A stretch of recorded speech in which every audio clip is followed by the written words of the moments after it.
যতই সংস্কার হোক এই সংস্কার আসলে টেকসই হবে না।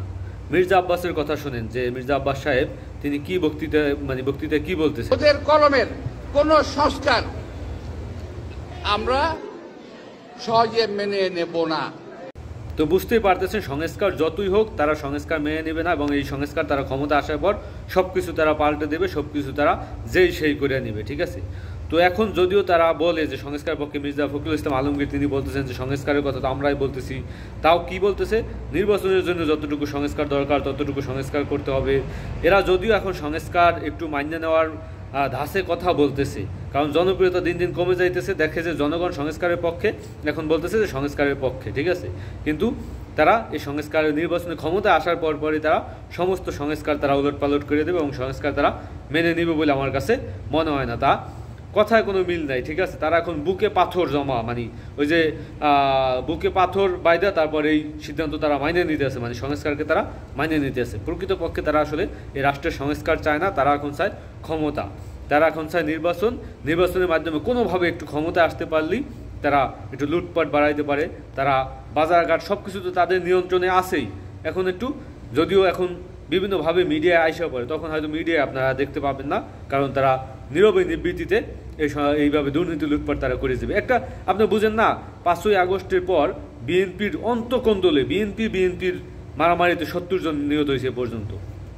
আপনি বলেন 5ই আগস্টের আগে আপনার শেখ হাসিনা যখন ক্ষমতায় ছিল তখন এক বছরও বিএনপির হামলা হয় নাই, নিজেরা মারামারি করে এত লোক মারা যায় নাই যতটা না 5ই আগস্টের পর এই বাজার দখল, ঘাট দখল, রাস্তা দখল, এই দখলদারিত্ব নিয়ে তাদের ভিতরে মারামারিতে 70 জন মারা গেছে। এবং এমনকি ইফতার পার্টি, যারা একটা ইফতার পার্টি সামাল দিতে পারে না, একটা ইফতার পার্টিতে গেলে যাইও তারপর যুবদল ছাত্রদল মারামারি, সেখানেও অনেক মানুষ মারা গেছে ইফতার পার্টিকে কেন্দ্র করে।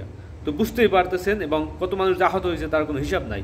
যারা নিজে একটা ইফতার পার্টি সামাল দিতে পারে না, তার রাষ্ট্র কীভাবে সামাল দেবে? আমরা তো দীর্ঘদিন দেখছি, দীর্ঘ 53 বছরে একটা এয়ারপোর্ট পর্যন্ত তারা সামাল দিতে পারে না, একটা এয়ারপোর্টে প্রবাসীদেরকে নিরাপত্তা দিতে পারে না, একটা লাগেজ পর্যন্ত সামাল দিতে পারে নাই। তাদের হাতে এখন রাষ্ট্র তুলে দিয়ে তাদেরকে ভোট দিয়ে ক্ষমতায় এনে জনগণ কি দ্বিতীয়বার এই হুমকির মুখে পড়বে?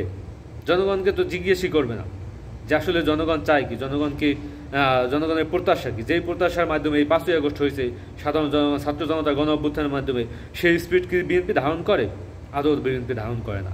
বিএনপি ক্ষমতায় আসার জন্য এখন উন্মাদ হয়ে গেছে। আপনার বুঝেন নাই, আপনার শেখ হাসিনা পতনের পর 72 ঘন্টার ভিতরে তারা রাস্তা নেমে গেছে, যেখানে পুলিশ নাই, আইনশৃঙ্খলা বাহিনী নাই, ট্রাফিক নাই, সে জায়গায় তারা একটা সরকার নাই বাংলাদেশে, সাথে সাথে তারা মাঠে নাইমা বলতেছেন যে 3 মাসের ভিতর নির্বাচন দাও। আরে ভাই, সরকার কে আসবে, কিভাবে সরকার গঠন হবে, কারা ক্ষমতায় আসবে, কোনো কিছু হয় নাই। সেই পর্যায়ে এসে তারা বলে নির্বাচন দাও। বুঝতেই পারতেছেন। আর এই 5ই আগস্টের গণ অভ্যুত্থানে বিএনপির অবদান কি? বিএনপির কতজন মানুষ মারা গেছে? যদিও তারা বিভিন্নভাবে বক্তৃতা দিয়ে থাকে, অবশ্যই তাদের অবদান আছে, কিন্তু সামনে থেকে নেতৃত্ব দিয়েছে ছাত্ররা। সে ছাত্ররা কী চায়, বা যারা এই জীবন দিয়েছে, যারা আন্দোলন করেছে, তারা কী চায়, তাদের চাওয়া পাওয়া কী, এগুলা কি ধারণ করে বিএনপি? যদি ধারণ করে তাহলে সংস্কারে এত বাধা কেন? সংস্কারে তাদের এত চুলকানি কেন? কেন নির্বাচনের জন্য আপনার উঠে পড়ে লাগছে? কেন সরকারের সংস্কার তারা মেনে নেবেন না?